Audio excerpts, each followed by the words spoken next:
ibadah sosial itu adalah latihannya ibadah seremonial dulu.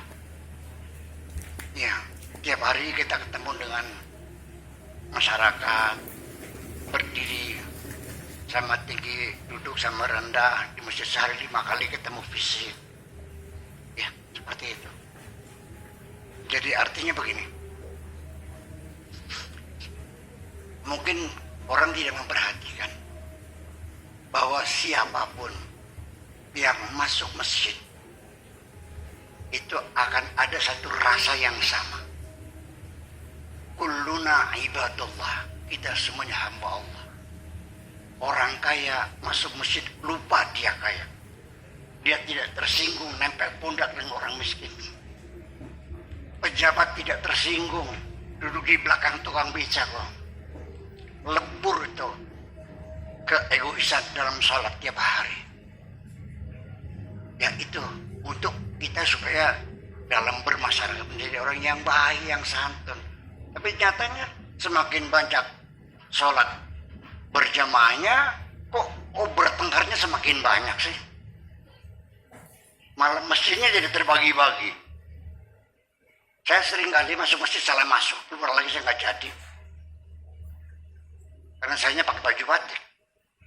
Di sana ada baju seragamnya bang. Mundur lagi kok, sering kali begitu. Ini perlu kita waspadai, ini sangat membahayakan dan bisa mengganggu kita semuanya. Gitu. Jadi kemudian seperti apa lagi berlebihan beragama itu merendahkan orang lain, menghina simbol-simbol suci agama lain, merendahkan. Ini satu pengalaman. Ketika Lady Di meninggal dunia dan Bunda Teresa meninggal dunia, saya menyampaikan bela sungkawa kepada Cirebon waktu itu, bahwa saya menyampaikan kesedihan yang sedalam-dalamnya atas meninggalnya 2 tokoh perempuan dunia yang banyak berjasa pada kemanusiaan. Apa komentarnya? Haji Sakur kurang pegawaian, nangis orang kafir. Saya langsung dengan masyarakat bawah, masih ada di antara teman-teman saya yang meyakini bahwa menolong orang Kristen tidak ada pahalanya, malah dapat dosa. Jadi kalau ada orang Kristen kelaparan, kita ngasih makan dosa karena mengabadikan kekufuran. Terus saya tanya, kalau yang lapar anjing, saya kasih makan anjing, ada pahalanya enggak? Oh, kalau anjing ada. Ini bukan kata yang benar, bersumpah saya ini, bukan bikin-bikin, begitu. Oh ya, alhamdulillah saya dapat ilmu baru. Ternyata anjing lebih mulia dari manusia dalam pikiranmu itu. Ya. Nah, nanti kita santri Sadaqpingan khususnya harus pandai memposisikan diri sebagai orang santri moderat, yaitu berada di tengah. Ya, tidak berlebihan dan tidak kekurangan, tidak ke kanan dan tidak ke kiri. Kemudian kedua, berimbang antara akal dan nakal, antara otak dengan teks, itu harus ada keseimbangan. Ini juga menjadi kesulitan bagi saya karena tidak semua orang itu menerima rasionalisasi bahwa agama tidak perlu rasional, pokoknya yang penting pejamkan mata, matikan lampu, tutup jendela dan pintu, yakinilah seperti itu. Nah, ini masih terlalu sekali ya yang masih meyakini yang seperti itu. Jadi nanti radikalisme ini pada akhirnya sampai kepada ingin menggantikan konsensus berdirinya negara ini.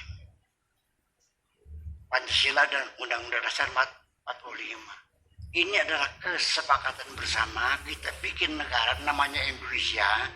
Dasarnya bukan agama, bukan ideologi dunia, bukan apa-apa. Pancasila dan Undang-Undang Dasar 45. Ayo kita bangun bersama. Nah, ketika ada siapapun yang hendak menggantikan konsensus ini adalah namanya high treason.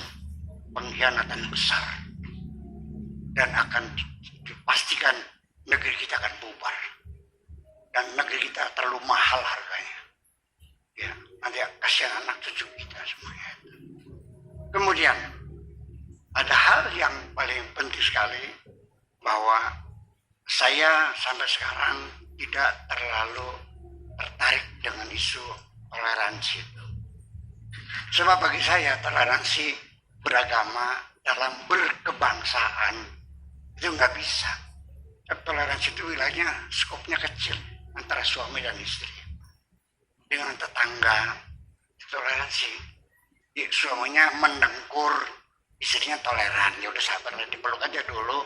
Nanti kalau sudah tidur baru ditinggal, gitu aja. Dengan tetangga, talangnya airnya nyemprot, ya itu kita toleransi. Gotnya bau, ya udah kita toleransi. Kita bantu berikan pipa, paralon, dikubur supaya tidak bau. Itu toleransi. Tapi dalam bernegara, berkebangsaan, yang diperlukan bukan toleransi, tapi kesetaraan. Sebab kalau toleransi dihasilkan melalui perundingan, bargaining, tawar-menawar, dan ujungnya minoritas merasa berhutang budi kepada mayoritas. Betul? Berdasarkan kesetaraan. Mereka, Anda yang merasa minoritas, tidak usah berkecil hati. Anda juga pemilik negeri ini. Itu masalahnya. Jadi